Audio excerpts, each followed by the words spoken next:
Assalamualaikum warahmatullahi wabarakatuh. Alhamdulillah wassalatu wassalamu ala Rasulillah Sayyidina Muhammad ibn Abdullah wa alihi wa sahbihi wa mawala wa la hawla wa la quwwata illa billah. Allahumma la sahla illa ma ja'altahu sahla wa anta taj'alu sawba awil hadna idha syi'ta sahla bi rahmatika ya arhamar rahimin. Amma ba'd. Bapak-bapak, ibu-ibu, jamaah Masjid Nurul Hikmah yang dimuliakan, dibanggakan, dan dikasihi oleh Allah Subhanahu wa Ta'ala. Alhamdulillah, kita patut berpuji, memuji, dan bersyukur kepada Allah karena dengan anugerahnya, dengan inayahnya, kita bisa hadir di satu majelis yang sangat dicintai oleh Allah dan Rasulnya, dan di tempat yang juga diberkahi oleh Allah Subhanahu wa Ta'ala. Kita termasuk orang-orang yang dipilih Allah, karena tidak banyak orang yang dibukakan hatinya, diringankan langkah kakinya, dan digerakkan hatinya untuk bisa hadir di majelis-majelis seperti ini, apalagi pada saat weekend, di mana orang lebih banyak menghabiskan waktu untuk liburan dengan keluarganya. Tapi kita menghabiskan waktu kita liburan dengan Allah Subhanahu wa Ta'ala, yaitu menghadiri taman surganya Allah. Jadi kalau ditanya taman surganya Allah di muka bumi ini, itu adalah majelis ilmu. Kenapa? Ada keserupaan, ada kesamaan. Di surga itu ada kedamaian, ada ketenangan. Maka di majelis ilmu ada kedamaian, ada ketenangan. Saya yakin, 100% yakin, yang hadir di sini pasti hatinya tenang. Betul nggak, Bu? Masalah dengan suami lupa. Masalah tentang persoalan nafkah dari suami lupa tuh.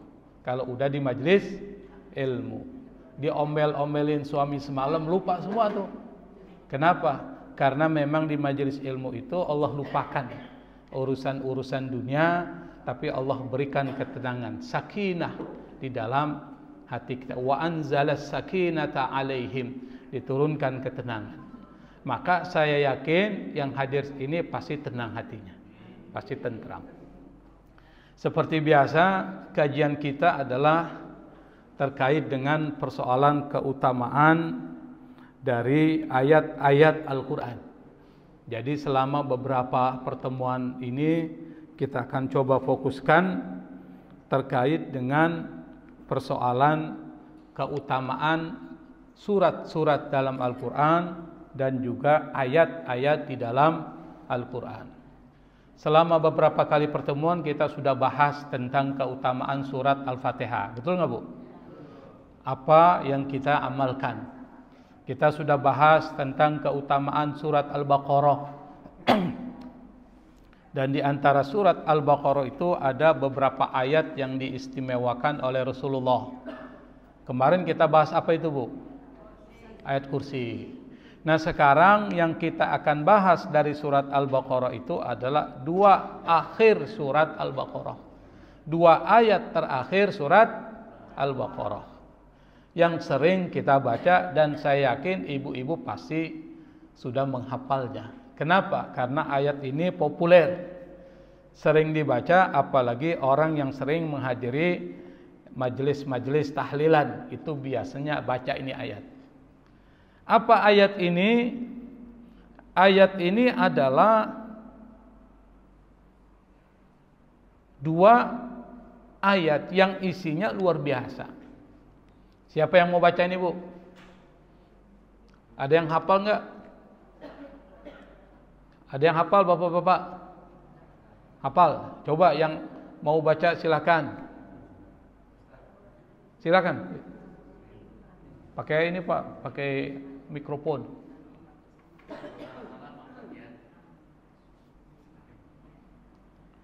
Amanar Rasulu bima unzila ilaihi min rabbih wal mu'minun kullun amana billahi wa malaikatihi wa kutubihi wa rusulihi la nufarriqu baina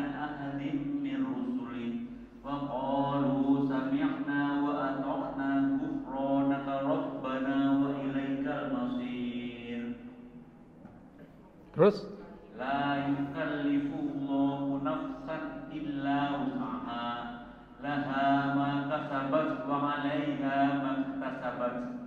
Rabbana la tu'akhidna in nasina aw akhtana. Rabbana wa la tahmil 'alaina isran kama hamaltahu 'alal ladzina min qablina. Rabbana wa la tuhammilna ma la taqata lana bih wa'fu 'anna waghfir lana warhamna anta maulana fansurna 'alal qaumil kafirin. hafal Pak Najib ya?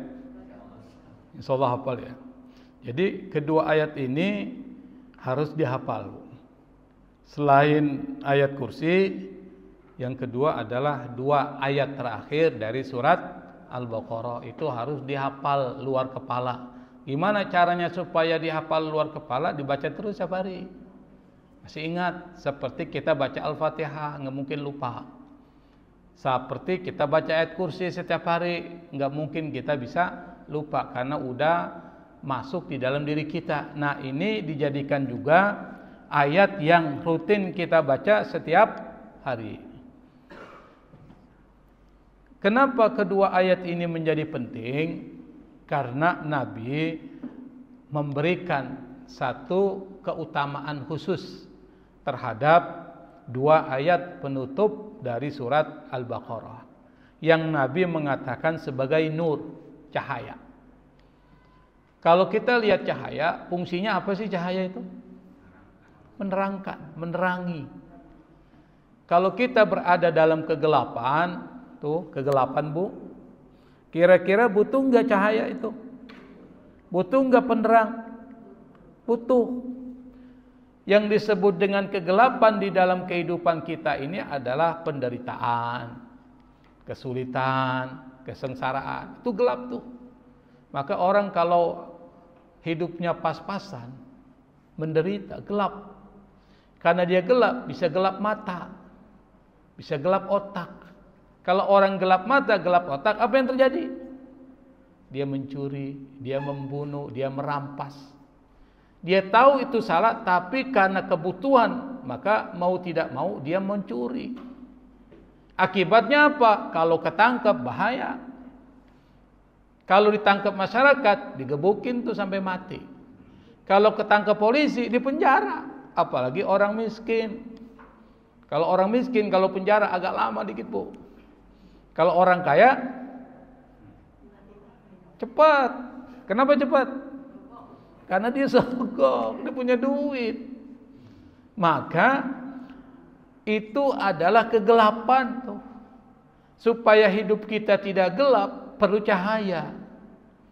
Cahaya yang pertama secara spiritual adalah membaca surat Al-Baqarah 2 ayat terakhir. Yang kedua, yang diajarkan oleh Allah sabar. As-sabru diyaun, kata Nabi, sabar itu seperti pelita cahaya. Kenapa? Dia menerangi. Karena orang yang ada di dalam penderitaan, kesengsaraan, tertindas, itu gelap tuh.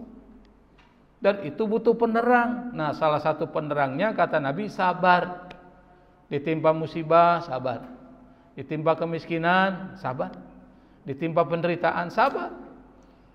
Sabar itu memahami bahwa apa yang terjadi itu adalah ujian dari Allah. Kalau yang namanya ujian, pasti Allah cinta. Kenapa? Enggak mungkin Allah cinta tapi enggak menguji. Orang ini benar-benar cinta sama Allah atau tidak, maka Allah uji. Kalau ujian ada 2 kemungkinan, lulus atau tidak lulus. Kalau dia tidak lulus, ujian lagi. Kalau dia lulus, naik tingkat tuh. Kalau orang naik tingkat, Allah muliakan. Kalau Allah muliakan, Allah berikan kecukupan dalam hidupnya. Kalau Allah berikan kecukupan dalam hidupnya, bahagia dia. Dunia bahagia, akhirat bahagia. Itu yang kita minta setiap saat. Pada saat ketika sholat 5 waktu apa? Rabbana atina fid dunya hasanah wa fil akhirati hasanah wa qina adzabannar. Itu 3 yang diminta. Dunia bahagia, akhirat bahagia, masuk ke dalam surga. Itu yang kita minta. Maka ikuti aturan Allah kalau ingin bahagia. Apa aturannya?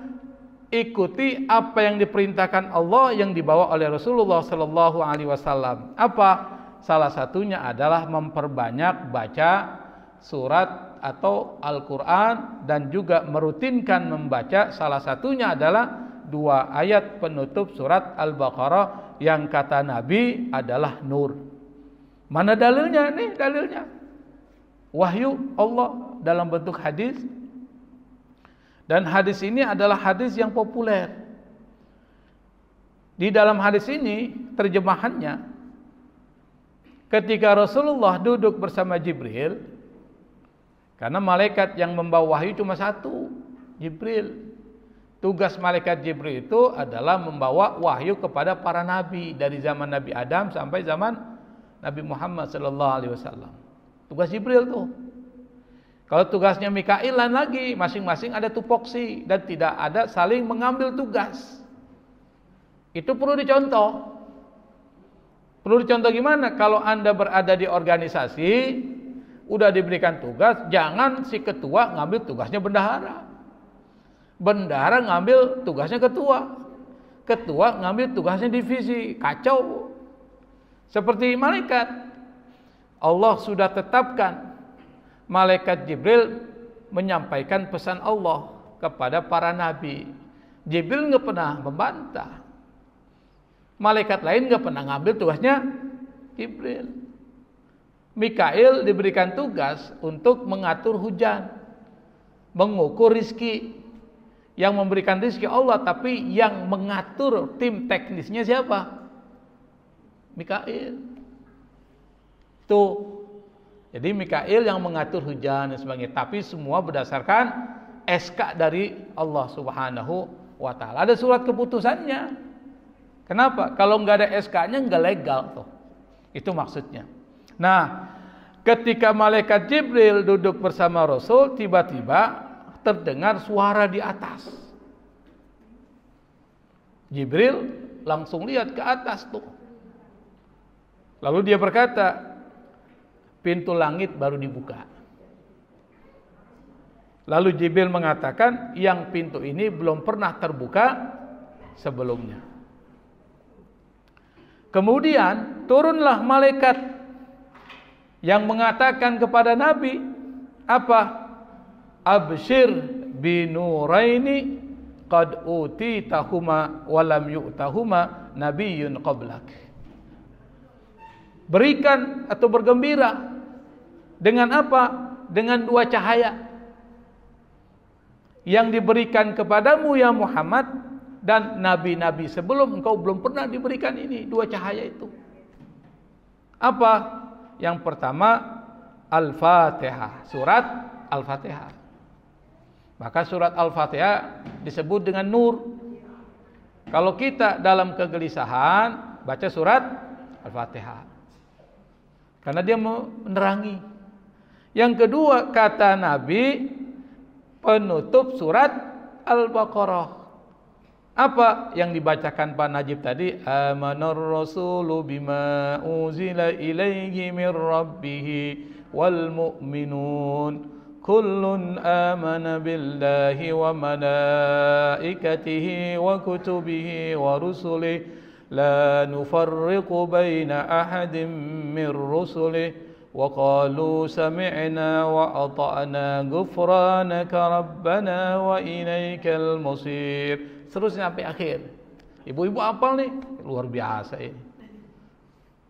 Nah, kata Nabi, barang siapa yang membaca 1 huruf darinya, maka akan diberikan pahala oleh Allah Subhanahu wa taala. Itu keutamaan pertama dari 2 ayat terakhir surat Al-Baqarah. Apa keutamaan pertamanya? Menjadi cahaya. Apa fungsi cahaya? Menerangi. Menerangi apa? Kegelapan. Saya ulang-ulang nih biar paham. Kegelapan apa? Hidup kita pasti ada yang gelap, Bu. Betul nggak, Bu? Kadang ada yang terang, ada yang gelap. Lebih banyak gelapnya daripada terangnya. Kalau gelap perlu cahaya enggak? Perlu. Salah satu cahaya spiritual yang diajarkan oleh Allah adalah membaca 2 ayat terakhir surat Al-Baqarah. Itu satu tuh. Yang kedua ayat ini ayat yang dicintai Allah. Kalau Allah cinta kepada ayat ini, kira-kira disuruh baca enggak kita? Kalau kita baca ayat ini, berarti Allah cintai enggak kita? Cintai enggak, Bu? Dicinta. Kalau Allah cinta, ibu minta sama Allah dikabulkan enggak? Saya cinta istri saya. Kalau enggak cinta enggak mungkin saya nikahi, kan? Istri saya minta baju baru. Kira-kira saya kabulkan enggak? Kabulkan. Kenapa kabulkan? Karena cinta. Innal muhibba liman yuhibbu muti'u. Orang yang mencintai pasti akan menaati yang dicintainya. Kalau kita mengaku cinta sama si A, tapi kalau diperintah sama dia nggak pernah patuh, cinta nggak itu? Enggak itu. Anda cintanya palsu. Seperti ijazah palsu. Cintanya palsu. Kalau palsu itu berarti nggak benar, kan? Nah, kedua ayat yang dicintai oleh Allah ini adalah akhir surat Al-Baqarah. Mana dasarnya? Kita jawab tuh. Tuh dasarnya hadis. Hadis ini informasi dari Allah, tapi melalui Nabi. Kalau Al-Quran informasi dari Allah, redaksinya dari Allah, tulisannya dari Allah, nggak boleh diubah. Nabi nyampain aja. Tapi kalau hadis pesannya dari Allah, Nabi bisa menggunakan kalimat-kalimatnya sendiri, tapi pesannya sama. Maka antara Al-Quran dan hadis itu posisinya sama-sama wahyu dari Allah. Kata Nabi, yang hadis ini diriwayatkan oleh Imam Ad-Dailami dari Abu Hurairah radhiyallahu anhu, hadisnya marfu sampai ke Rasul, ayatani huma Qur'anun wa huma shifaa'un wa huma mimma yuhibbuhumallahu ta'ala al-ayatani min akhiri suratil Baqarah kadza fil itqan. Ditulis dalam kitab Al-Itqan. Al-Itqan itu kitab tentang ulumul Quran yang ditulis oleh Imam As-Suyuti, seorang ulama mufassir yang banyak karyanya. Apa kata Abu Hurairah yang meriwayatkan dari Rasulullah? Kata Nabi, ayatani, 2 ayat. Huma Qur'anun, yang keduanya itu adalah Quran. Wa huma shifaa'un, yang kedua ayat itu adalah syifa. Apa syifa? Apa syifa? Obat. Wa huma mimma yuhibbuhumallah. Dan kedua ayat ini di antara ayat yang dicintai Allah Subhanahu wa ta'ala. Berarti keistimewaan dari 2 ayat akhir surah Al-Baqarah ini ayat yang dicintai oleh Allah. Kalau Allah mencintai ayat ini, maka Allah suruh kita baca. Kalau Allah suruh kita baca, maka apapun yang diminta melalui wasilah kedua ayat ini, Allah insya Allah kabulin. Misalnya lagi sakit nih, selain kita berobat ke dokter, bagian dari ikhtiar kita minta kesembuhan sama Allah. Apa minta kesembuhannya? Ya Allah, sembuhkan aku dengan membaca ayat-ayat. Karena ayat-ayat Al-Quran itu menjadi obat. Apalagi Nabi mengatakan kedua ayat ini jadi syifa. Kalau di antara ibu nih ada yang sakit, maka selain berobat ke dokter juga harus membaca 2 ayat ini. Kan ayat ini udah dihafal, Bu, ya? Sudah. Yang kedua, hadis yang diriwayatkan oleh Imam Ad-Darimi dari Jubair bin Naqir. Hadis ini mursal. Mursal ini adalah hadis yang terputus, tidak sampai ke Nabi, sampai ke sahabat.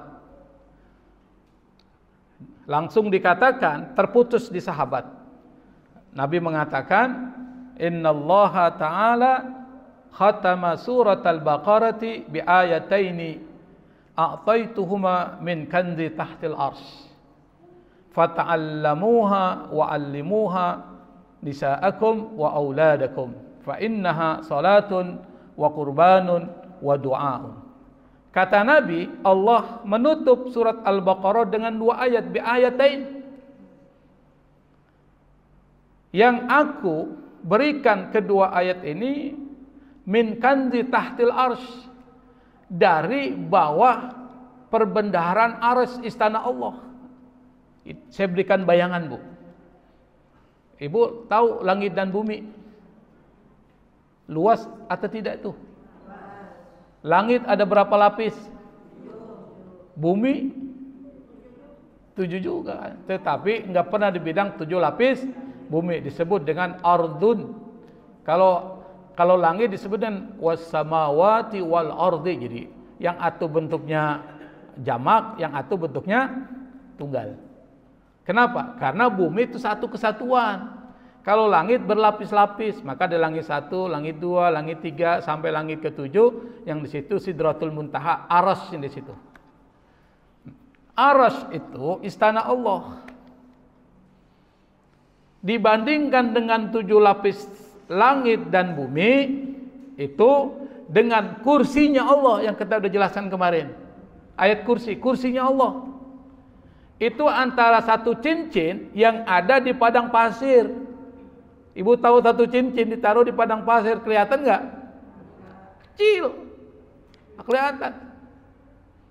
Itu ibarat kursinya Allah dengan 7 lapis langit dan bumi.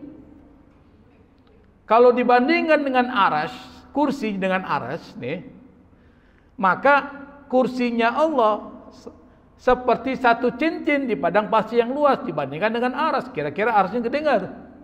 Gede. Saking gedenya sampai malaikat nggak sanggup pertama kali disuruh mikul tuh. Tapi kata Allah, bertasbihlah kepada Allah, maka arsy yang berat itu akan ringan. Maka salah satu cara supaya meringankan beban hidup kita, banyak bertasbih kepada Allah. Salah satu tasbih yang diajarkan oleh Allah, yang dipraktikkan oleh Nabi Yunus, apa tasbihnya? La ilaha illa anta subhanaka inni kuntu minadh-dhalimin. Nanti kita akan bahas itu, Bu. Ayat yang punya manfaat yang besar. Maka karena dia dari bawah perbendaharaan istana Allah, 2 ayat ini pelajari. Maka disuruh pelajari ini, nanti kita pelajari isinya apa. Yang kedua, ajarkan. Ajarkan ke siapa? Kepada anak cucu kita. Kalau suami kepada istri dan anaknya, kalau istri kepada suami dan anaknya. Maksudnya keluarganya. Kenapa harus diajarkan? Fa innahuma sholatun. Karena kedua ayat ini adalah doa. Sholat itu artinya doa. Maka kalau orang sholat isinya apa itu? Doa. Dalam bahasa Inggris, prayer itu sholat. Prayer itu doa. Yang kedua, kurban. Pendekatan diri kepada Allah. Kita nggak mungkin jauh dari Allah. Kalau jauh dari Allah, jauh dari rahmat Allah. Maka untuk mendekatkan diri kepada Allah, salah satunya baca 2 ayat ini. Yang ketiga, doa, permohonan sama Allah. Doa itu artinya apa, Bu, doa? Ibu mau berdoa sama Allah, arti doa itu apa sih? Minta dari yang rendah kepada yang tinggi, itu doa. Betul ya? Saya minta sama Allah, itu doa. Dari saya yang rendah sebagai manusia kepada Allah yang tinggi, itu doa. Tapi kalau dari yang tinggi kepada yang rendah namanya apa? Perintah. Allah suruh ini, perintah itu. Nanti perintah bisa dipahami 2, kalau bisa wajib, bisa sunnah. Tergantung dari teks tersebut. Nah, jadi dapat dipahami kedua ayat penutup surah Al-Baqarah ini, selain 2 ayat yang dicintai Allah, dan dia termasuk di dalamnya ada doa yang kalau dibaca itu akan dikabulkan Allah Subhanahu wa ta'ala, seperti yang dibaca oleh Nabi doanya. Nanti di bawahnya itu ada doanya tuh. La yukallifullahu nafsan illa wuslaha, laha ma kasabat wa 'alaiha ma iktasabat. Rabbana la tu'akhizna in nasina aw akhtana. Rabbana wa la tahmil 'alaina isran kama hamaltahu 'alal ladzina min qablina. Rabbana wa la tuhammilna ma la taqata lana bih wa'fu 'anna waghfir lana warhamna anta maulana fansurna 'alal qaumil kafirin. Itu doa itu. Nanti kita bahas nih, Bu. Bisa dipahami enggak ya? Bisa, Bu ya? Kata orang Arab, pahim tum? Jawabnya apa? Pahimna. Itu dulu waktu masih sekolah. Ustadznya kita paham tidak paham, dia bilang pahim tum. Kita paham tidak paham, kita bilang apa? Pahimna. Enggak paham, pahimna juga. Itu yang kedua. Keutamaan. Sekarang keistimewaannya gimana? Maka setelah saya membaca beberapa hadis yang berbicara tentang keutamaan dari kedua ayat ini, maka kita bikin tipologi, kategori. Itu namanya dalam metodologi disebut dengan typology. Biar paham dikit nih. Nah, tipologi itu adalah membuat kategori-kategori untuk memudahkan pemahaman. Kategori yang pertama kita lihat keistimewaan itu dari asal usul. Dalam bahasa kita nasabnya. Asal usul. Apa keistimewaan dari kedua ayat penutup surah Al-Baqarah itu? Asal usulnya adalah ayat ini langsung ditulis oleh Allah sebelum 2000 tahun penciptaan alam. Jadi alam semesta ini belum diciptain, Bu. Itu 2000 tahun sebelumnya udah ditulis nih ayat. Berarti ada planning, ada perencanaan. Allah menghendaki ada sesuatu dengan ini. Karena udah direncanakan. Kalau kita buat analogi, Bu, analogi nih. Seperti surat resmi. Karena langsung oleh Allah ditulis, seperti kita buat gini. Saya sebagai pimpinan di satu perusahaan besar. Saya suruh kurir mengantarkan surat ini. Yang satu, saya panggil orang itu untuk ngambil, untuk langsung datang ke saya. Mana yang lebih tinggi? Yang datang. Langsung diberikan di tempatnya. Tapi yang satu saya beri kurir, kau bawa ke sana. Mana yang lebih tinggi, Pak? Yang lebih tinggi adalah yang langsung dipanggil, khusus langsung diberikan oleh pimpinan. Sama ini, kedua ayat ini langsung Allah tulis. Bahkan 2000 tahun sebelum alam semesta diciptakan, berarti spesial banget nih. Yang kedua, turunnya itu tidak melalui Jibril. Seperti banyaknya wahyu yang lain, ayat ini turun langsung saat Isra dan Mi'raj. Nabi Isra Mi'raj tuh. Kemudian ayat ini turun terutama terkait dengan doa-doanya. Nanti akan dibahas nih. Mana doanya? Rabbana la tu'akhidna in nasina aw akhtana, itu sampai akhir. Itu kapan diajarkan Allah? Pada saat ketika Isra dan Mi'raj. Maka doa ini doa khusus banget, Bu. Kita jarang baca sih. Pada doa ini luar biasa. Nanti kita akan pahami artinya. Yang ketiga asal usulnya adalah diturunkan dari perbendaharaan di bawah aras yang sudah saya jelaskan tadi. Berarti kedua ayat ini dari aspek asal usulnya istimewa. Di mana istimewanya? Kita ringkas lagi. Pertama, ditulis 2000 tahun sebelum alam semesta diciptakan. Kedua, diturunkan langsung oleh Allah, tidak melalui Jibril. Kan biasanya kalau ayat-ayat Quran turun melalui siapa? Jibril yang bawa. langsung diberikan kepada Nabi, apakah melalui gemuruh lonceng langsung datang kepada Nabi atau menyerupai manusia, itu langsung Jibril datang, atau dibalik tabir min wara'i hijab aw yursila rasulan fayuhi bi idnihi ma yasha, atau seperti itu.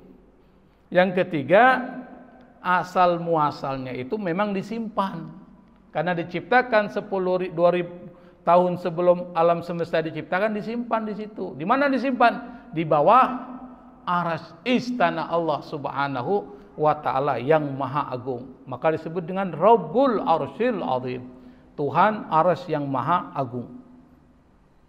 Bisa dipahami, Pak? Bisa, Pak ya? Ini ngangguk ngerti atau ngangguk nggak ngerti nih? Kan bapak-bapak kan paham tidak paham, pahim nak. Paham tidak paham bilangnya apa? Pahim nak. Orang nggak paham. Tapi nggak apa-apa. Meskipun nggak paham, duduknya dapat nilai 1. Ya, yang ketawa nggak paham tuh. Yang kedua, dari segi isi konten, muhtawiyat dalam bahasa Arab. Apa isinya? Isinya luar biasa. Di dalam isi ini itu ada 5 pilar tauhid. Kalau ayat kursi yang kita bahas sebelumnya, 10 kalimatnya tentang tauhid. Enggak ada yang lain tuh. Kita udah bahas. Kalau ayat ini intisari dari ayat 285 itu tentang tauhid, pilar keimanan kita. Apa? Amanar rasulu bima unzila ilaihi min rabbih wal mu'minun kullun amana billahi wa malaikatihi wa kutubihi wa rusuli la nufarriqu baina ahadin min rusuli. Pilar tauhid. Bahkan di situ ditekankan Allah tidak membeda-bedakan antara para nabi dan rasulnya. Kenapa Allah mengatakan demikian? Karena orang-orang kafir, orang-orang Yahudi dan orang-orang Kristen itu mereka beda-bedain. Dikritik sama Allah, nabi dan rasul mulia, tidak dibeda-bedakan. Kenapa? Orang Yahudi menolak Isa. Kenapa Isa ditolak? Isa dianggap waladuz zina, anaknya pezina. Siti Maryam dianggap pezina tuh. Maka anak Siti Maryam dianggap anak zina, dihinakan Nabi Isa alaihissalatu wassalam, padahal sama-sama keturunan Yakub, Bani Israel. Sesama keturunan aja mereka saling menjelekkan, menjatuhkan, menghinakan. Itu Yahudi itu.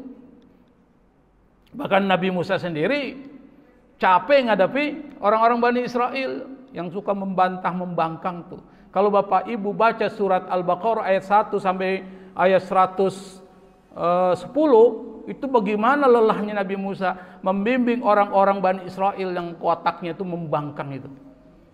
Ini dibahas tuh, dibaca terjemahnya. Nabi Isa menolak kerasulan Muhammad sallallahu alaihi wasallam. Enggak percaya tuh. Jadi mereka itu membeda-bedakan nabi dan rasul. Dikritik oleh Allah dalam ayat ini, la nufarriqu baina ahadin minhum, kami tidak beda-bedakan antara salah seorang dari mereka. Sama di sisi Allah. Tapi di antara para nabi dan rasul yang paling dicintai oleh Allah siapa? Siapa? Nabi Muhammad sallallahu alaihi wasallam. Kenapa? Ahabbul khalqi ilallah. Makhluk yang paling dicintai oleh Allah Subhanahu wa taala. Maka ada satu riwayat. Nabi Adam alaihi salatu wasallam itu melakukan dosa. Apa dosanya Nabi Adam? Apa? Makan buah huldi. Kalau dosa kita banyak, Pak. Nabi Adam makan buah khuldi dikeluarkan dari surga. Kita banyak dosanya minta surga. Lucu kan? Yang kita minta adalah ridhoka wal jannah. Ridho dulu baru surga. Kenapa? Enggak pantas kita minta surga, dosanya banyak tuh. Tapi kita minta kasih sayang Allah. Nah, Nabi Adam ketika dia minta ampun sama Allah, dia mengucapkan satu kalimat. Ya Allah, ampunilah hambaku dengan wasilah Muhammad. Ini hadis ya. Lalu kemudian Allah berkata kepada Nabi Adam, "Kaifa ta'rifu Muhammadan ya Adam?" Bagaimana engkau tahu Muhammad itu wahai Adam? Kau udah tahu. Padahal Nabi Muhammad belum diciptakan. Apa? Kata Nabi Adam alaihi salatu wasalam, dia bilang, "Falamma khalaqtani ya Allah wa nafakhta fi min ruhik." Ketika engkau menciptakan aku wahai Allah dan engkau tiupkan rohku kepadaku. Farafa'tu ra'si, lalu aku angkat kepalaku. Fara'aitu ala qa'atil ars, lalu aku ala qa'imatil ars, lalu aku lihat di tiang ars maktuban la ilaha illallah Muhammad Rasulullah. Tidak ada Tuhan selain Allah, Muhammad utusan Allah. Maka saya simpulkan ya Allah, berarti orang yang namanya disandingkan dengan namamu pasti orang sangat mulia. Apa kata Allah kepada Nabi Adam? Ini cerita riwayat ya, bukan cerita saya nih, bukan. Sadaqta ya Adam, kau benar ya Adam. Innahu la ahabbul khalqi ilayya. Muhammad itu adalah makhluk yang paling aku cintai. Maka mintalah.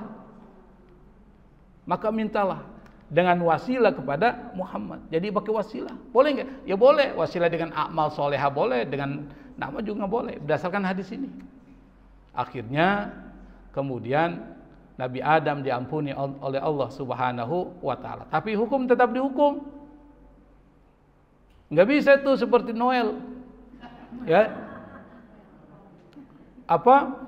Dia minta amnesti, pidana atau pidana, atau misalnya dia korupsi, ketahuan, saya sudah kembalikan uangnya 3 miliar, pidana tetap dihukum dong.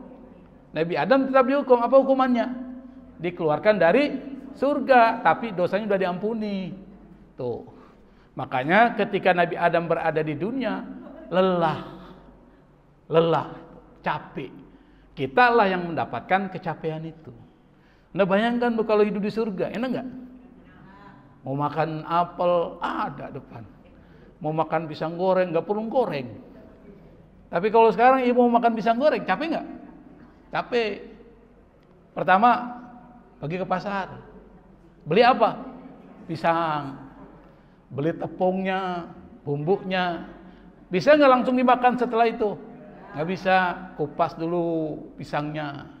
Potong-potong, bikin adonan tuh dari tepung. Kayak saya tukang pisang goreng aja ya.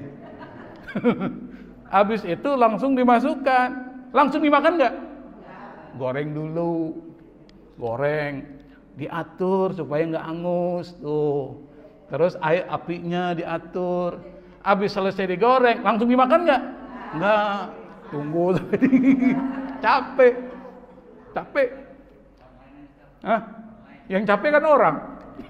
Kan tetap capek juga kan? Online juga capek. Duitnya dari mana? Dari mana duitnya? Ya kerja. Kerja capek enggak? Capek. Makanya dunia ini adalah darut ta'ab wan nasab. Rumah tempat capek dan lelah. Makanya Allah buat aturan supaya kita tidak capek dan lelah. Diturunkan syariat. Salat, istighfar, berzikir supaya lelahnya hilang. Sabar, syukur supaya enggak terlalu capek. Orang kalau enggak sabar Bu, capek. Kalau enggak pernah bersyukur, capek tuh. Bersyukur gimana? Dikasih Allah 200.000, alhamdulillah. Dikasih 100.000, alhamdulillah, enggak pernah mengeluh. Dikasih sepeda motor, alhamdulillah. Tetangga punya sepeda doang tuh, kemana-mana naik sepeda. Yang dikasih sepeda bilang, alhamdulillah masih punya sepeda.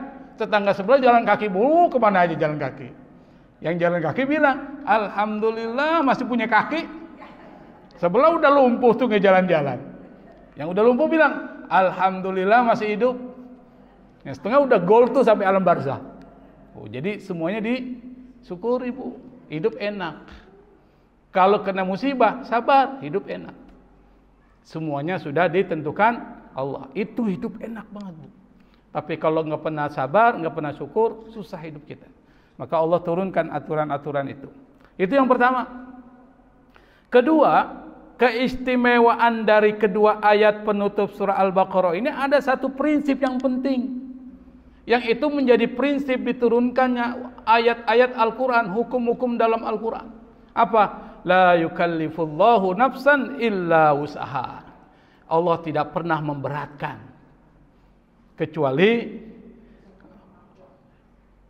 Allah tidak membebani di luar kemampuan. Allah tidak beratkan Anda. Kalau Allah berikan sesuatu itu pasti sesuai dengan kemampuan Anda, nggak mungkin di luar kemampuan. Maka dari ayat ini muncul satu prinsip hukum Islam yang luar biasa, ada cuma di dalam Islam. Apa? Rukhsah, keringanan. Kalau Anda kesulitan, Allah kasih keringanan, nggak dipaksa. Nggak boleh kita mempersulit diri kita.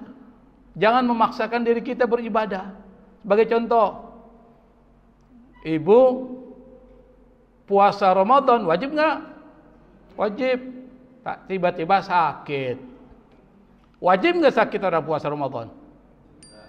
Nggak wajib. Kedaklah yang disebut dengan rukhsah, keringanan. Kenapa? Allah nggak mungkin bebankan orang sakit berpuasa, nanti tambah bahaya. Kasih keringanan. Tidak berpuasa, tapi nanti kalau sudah sembuh baru harus mengqadhanya. Tuh gitu tuh. Ibu berpergian jauh, lelah, mau berhenti susah itu, apalagi di tol. Tapi sekarang tuh udah ada rest area enak. Dulu kan nggak ada rest area misalnya kan, perjalanan jauh. Maka turunlah kemudahan. Anda sholat bisa diqashar. Yang 4 jadi 2, yang 3 jadi 3. Jangan salah Bu. Jadi 1,5 baru ruku. Lu bingung tuh. 1,5 ruku. Tetap 3. Dan ingat, qashar itu kalau dalam perjalanan. Ibu mau berangkat ke Surabaya dari rumah, belum berangkat mau qashar. Salah. Ditambah lagi qashar jamaah Ustaz. Belum jalan udah qashar jamaah. Jamaah itu diberi keringan, menggabungkan, ada jamaah takdim, ada jamaah takhir. Misalnya gini, supaya ngerti Bu, karena banyak orang salah. Dia di rumah sebelum berangkat udah ke jamaah itu. Anda jamaah dulu nih, karena ada perjalanan. Bukan, nanti pada saat Anda sudah berada di pas gerbang Jakarta mau keluar, itu baru dibolehkan qashar. Di Jakarta nih, mau ke Surabaya, gerbang keluar Jakarta yang mana? Kalau jalan tol Cikampek. Nah, di Cikampek boleh. Kalau udah waktu zuhur datang, berhenti di masjid rest area.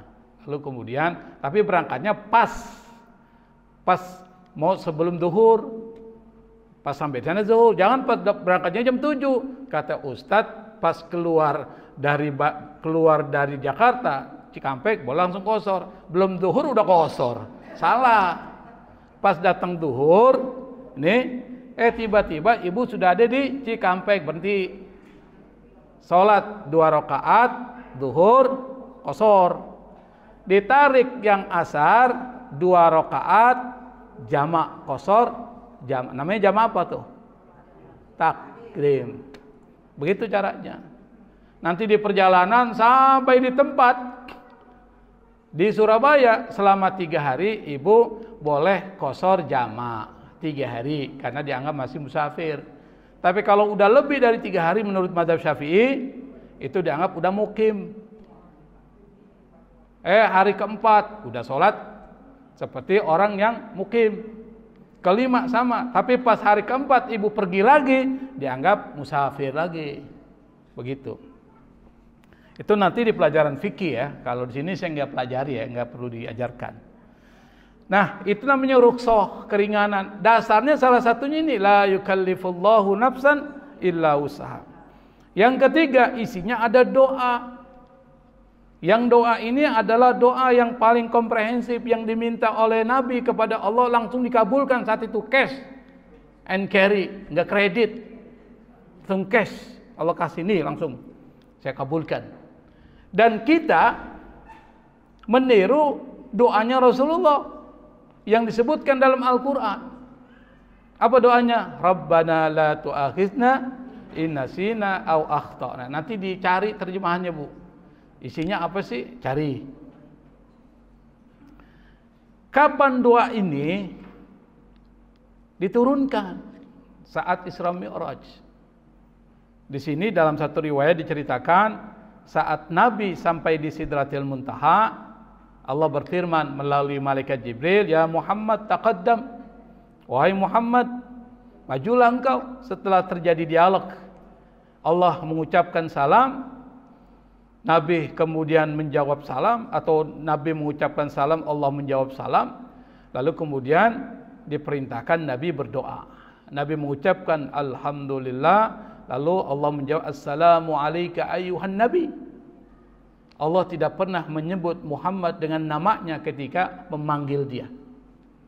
Enggak pernah.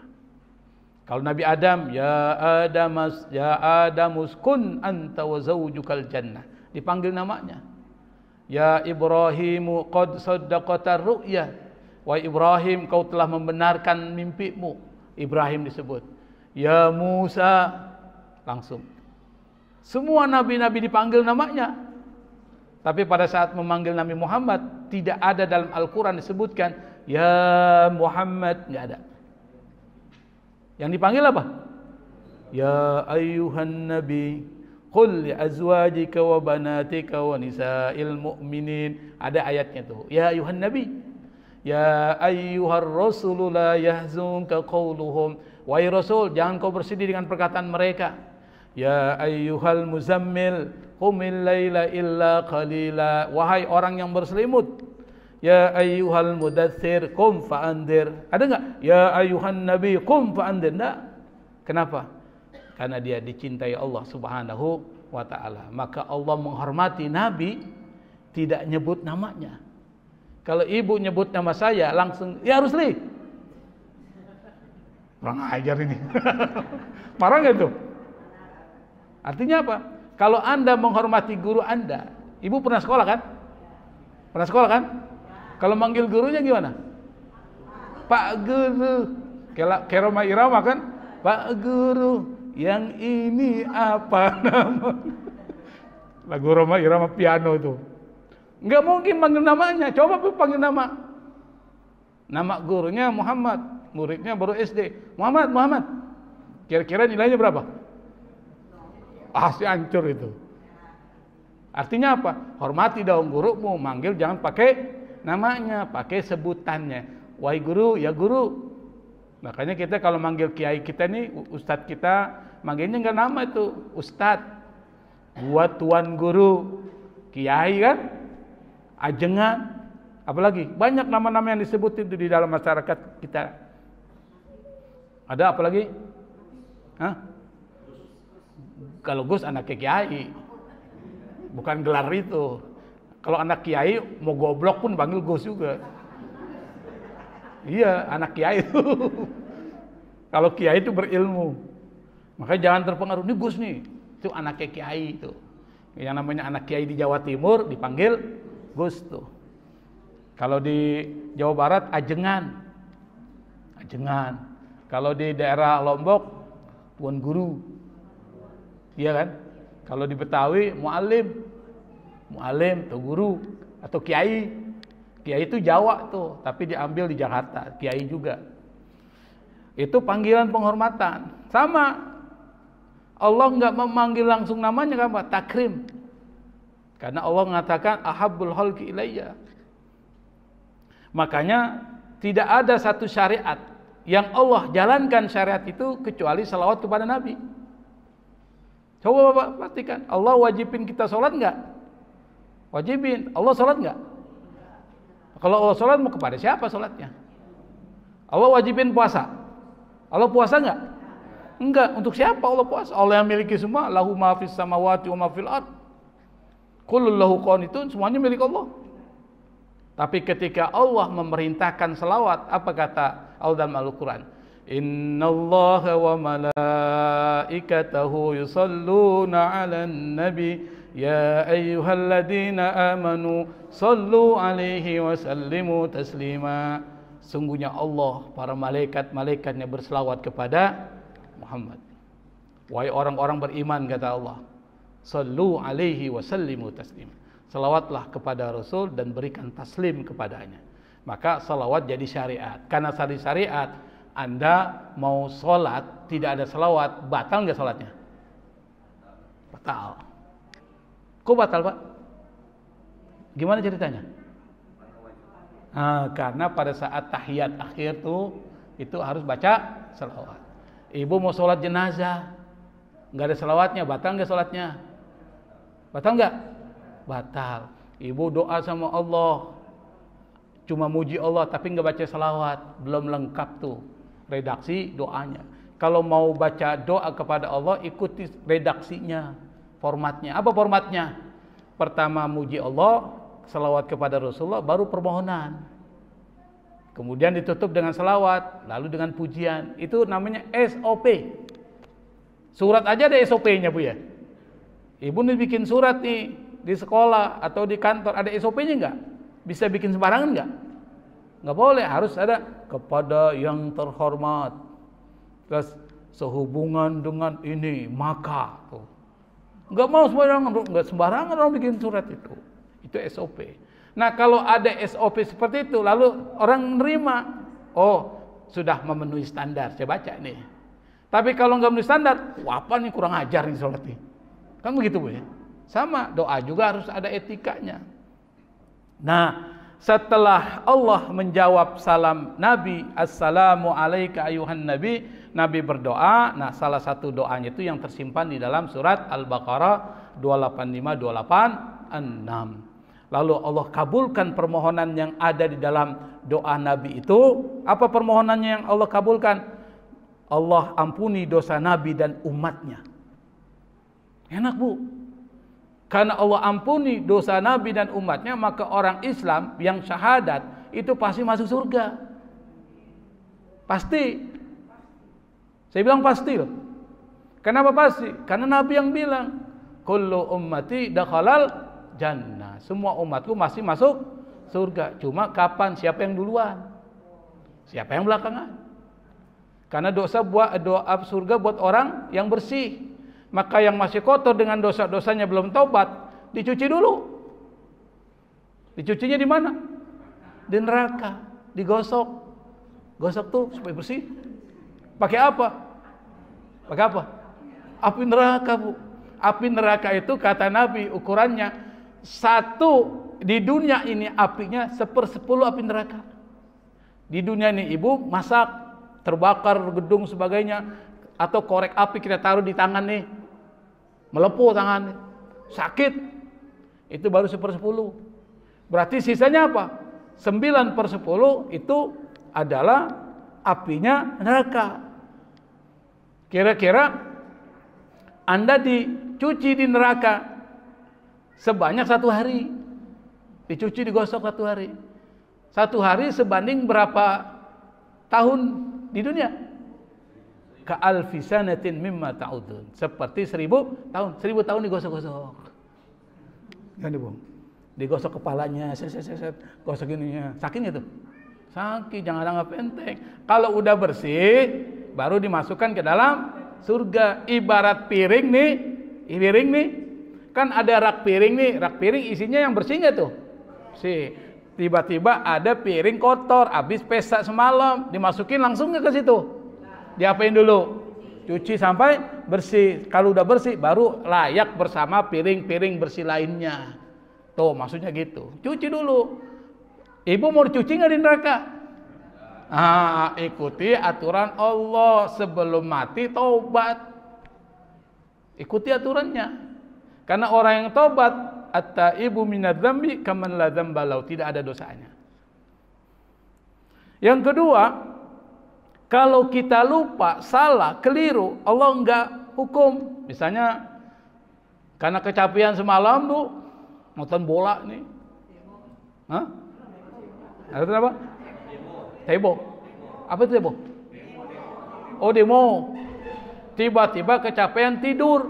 Oh, tidur kan? Bangun jam 8 pagi.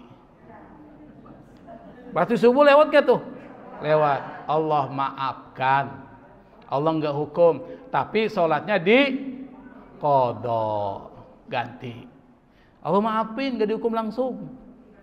Atau tiba-tiba puasa kita nih hari pertama, karena biasa minum pagi, air putih habis tidur, pas Anda sahur nih, bangun, Allahu Akbar, wah udah subuh, ambil air minum, langsung minum tuh, lupa. Allah maafin gak? Teruskan puasa. Itu dari doa Nabi itu yang diampuni. La tu'akhidna in nasina au akhtana. Jangan kau hukum kami ya Allah jika kami lupa dan kami melakukan kesalahan. Yang ketiga, beban umat diringankan. Allah kabulkan tuh. Kenapa? Karena awal mula ceritanya itu sholat diwajibkan 50 kali. 50 waktu. Ibu kalau 50 waktu baru makan begini, Allahu Akbar, sholat. Habis sholat mau makan lagi, Allahu Akbar, jadi 50 waktu. Coba 5 waktu. 5 waktu aja udah berat, minta ampun. Kita bilang apa? Perasaan baru zuhur tadi kok udah asar nih. Tuh. Padahal waktunya berapa jam tuh? Bayangkan kalau 50 waktu. Siap 2 jam itu. Coba kita hitung 50 waktu. Ini ada berapa jam nih? 24 jam. Kira-kira setiap berapa menit itu? Setiap 30 menit, Bu. Yang repot pengantin baru. Baru mau begini, Allahu Akbar, gak jadi. Repot tuh. Makanya bersyukur kepada Rasulullah. Kenapa? Doanya Nabi dikabulkan 50 waktu jadi 5 waktu. 5 waktu aja masih bolong-bolong kita, apalagi 50 waktu. Kebayangkan tuh. Yang ketiga, perlindungan dari ujian di luar kemampuan. Yang terakhir, kemenangan wansurna 'alal qaumil kafirin. Allah pasti menangkan terhadap orang kafir. Dan ternyata memang Islam itu menyebar. Orang-orang kafir diusir dari 2 tanah haram, Mekah dan Madinah. Maka di Mekah Madinah ada nggak orang kafir? Ada nggak orang kafir? Nggak ada, Bu.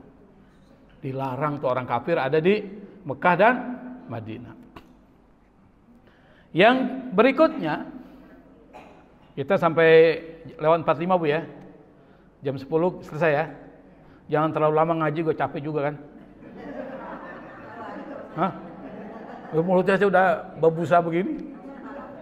Yang ketiga adalah perlindungan dari Allah Subhanahu wa ta'ala.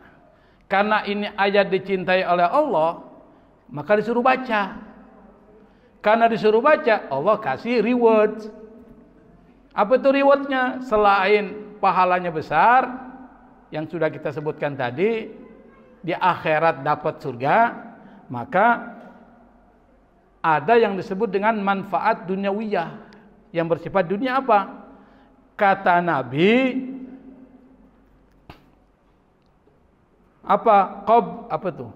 Innallaha ta'ala kataba kitaban qabla ay yakhluqas samawati wal arda bi alfi amin wa anzala minhu ayataini khatama bihima suratal baqarah fala tuqra'ani fi darin thalatha layalin fala yaqrubuha syaitan. Kata Nabi, Allah menulis satu kitab sebelum Allah ciptakan langit dan bumi, bi alfai am, 2000 tahun sebelum ciptaan langit dan bumi. Wa anzala minhu ayataini, Allah turunkan 2 ayat, khatama bihima surat al-Baqarah, yang 2 ayat ini menutup surah Al-Baqarah. Fala tuqra'ani, maka kalau kita artikan secara bebas, kalau kedua ayat ini dibaca fidarin, di sebuah rumah, salasa layalin, 3 malam dibaca ini, fala yaqrubuha syaitan, maka syaitan tidak akan pernah mendekati rumah itu.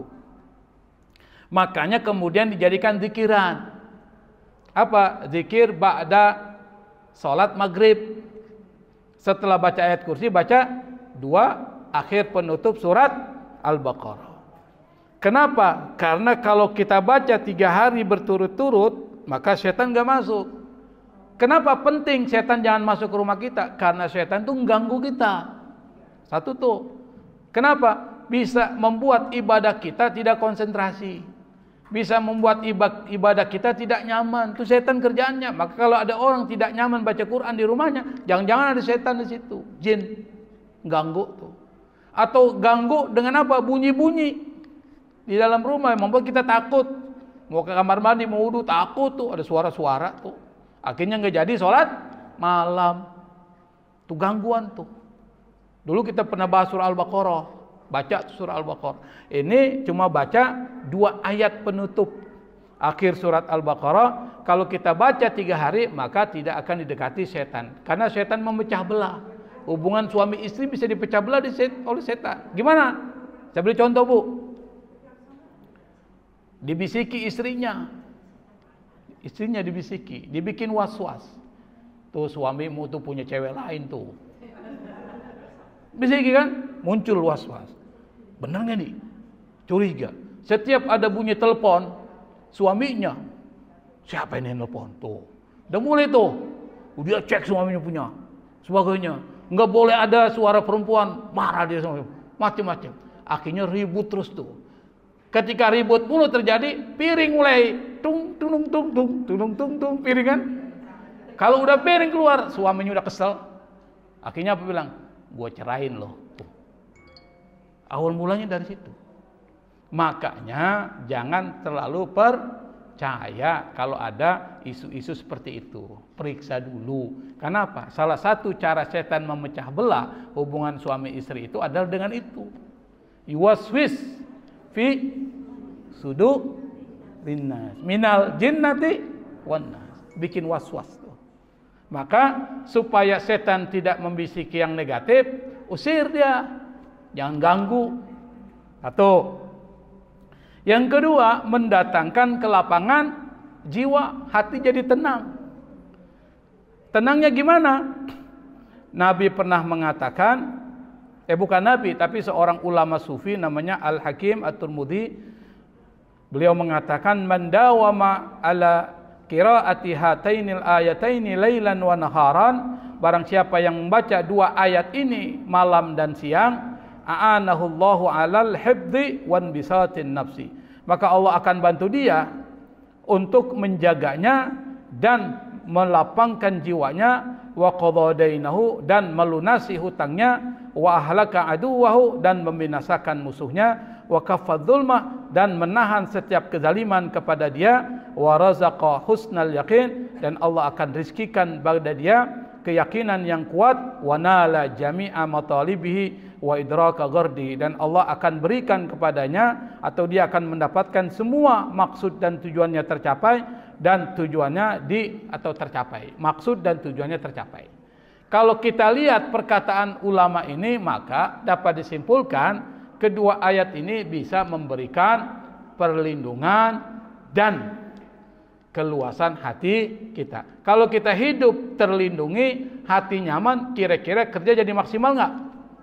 Maksimal. Kalau orang kerjanya maksimal, jadi profesional. Kalau orang kerjanya profesional, maka tentu akan dapat reward, tambahan rezeki. Maka ada hubungan tuh yang kuat.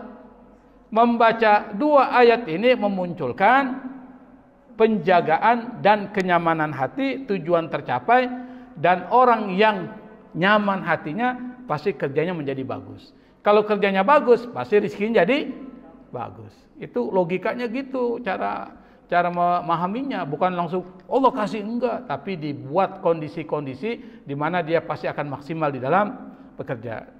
Nah, satu cerita saja. Ada diriwayatkan Nabi pernah mendengar setan berkata kepada anak yang terluka. Kata setan kepada anaknya, dia bilang, apa yang terjadi padamu? Anaknya menjawab, ada orang melukaiku dengan membaca sesuatu. Setan itu bertanya, yang dibaca apa? Anaknya menjawab, dia membaca Amanar Rasul.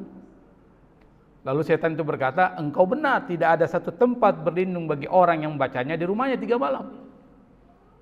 Jadi ada ceritanya. Hadis ini diriwayatkan oleh Abu Ya'la At-Tabrani, dan ulama mengatakan sanadnya bagus, hasan. Nah, cukup ya, kisahnya satu aja ya. Nah, saya pikir untuk pertemuan hari ini, karena waktu kita Jam 10 saya ada pengajian, saya ada maulid. Jadi saya disuruh datang juga jam 10. Ini mudah-mudahan bisa lambat dikit nggak apa-apa lah. Di jalan Gang Senin Haji Sahdan. Kan ada itu. Ada Majlis Ta'lim Asy-Syifa, ibu-ibu. Nah, saya pengajar tetapnya di situ. Nah, hari ini rencananya akan maulidan. Tradisi ya. Sebagai guru saya harus datang memberikan sambutan sedikit tausiah sekitar jam 10-an. Nah, saya pikir untuk pertemuan hari ini terkait dengan pembahasan 2 ayat terakhir surah Al-Baqarah kita anggap cukup. Insya Allah pada kesempatan lainnya kita akan membahas ayat-ayat atau surat-surat lain yang diistimewakan oleh Allah dan Rasulnya. Tentu ada manfaat yang bisa dipetik dari itu. Kalau ada yang ingin bertanya, saya persilakan mungkin 1 atau 2 orang. Allahumma musta'an. Assalamualaikum warahmatullahi wabarakatuh.